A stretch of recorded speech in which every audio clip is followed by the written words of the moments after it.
Сегодня в парке имени Горького по-настоящему здоровая атмосфера. 1200 казанских студентов собрались здесь, чтобы сделать зарядку. И мы вместе с ними.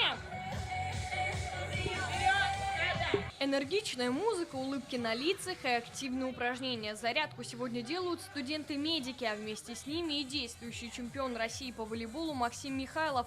Такой заряд бодрости по утрам – одна из составляющих успеха, признается спортсмен. Я сам действующий профессиональный спортсмен, я знаю, насколько важен спорт в жизни не только, наверное, профессионального спорта, но и в жизни любого человека, поэтому я за здоровый образ жизни, поддерживаю любое мероприятие, направленное на пропаганду, на здоровый образ жизни. Активное начало дня студентам пришлось по душе. Они, как никто другой, знают, утренняя зарядка – залог крепкого здоровья.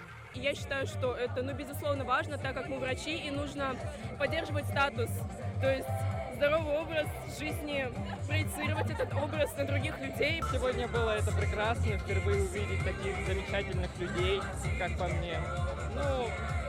Было классно.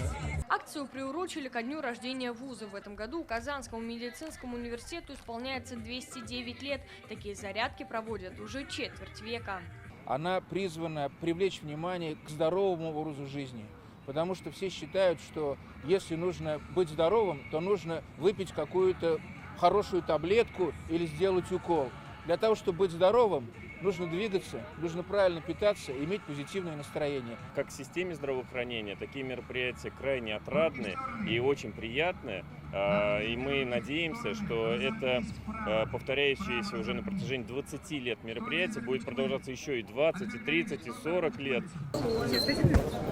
По традиции, после разминки студенты сдают нормы ГТО. Свою физическую форму проверяют и юноши, и девушки. Человек, когда двигается, он заставляет вырабатывать свои клетки энергию, а движение, как говорится, это жизнь.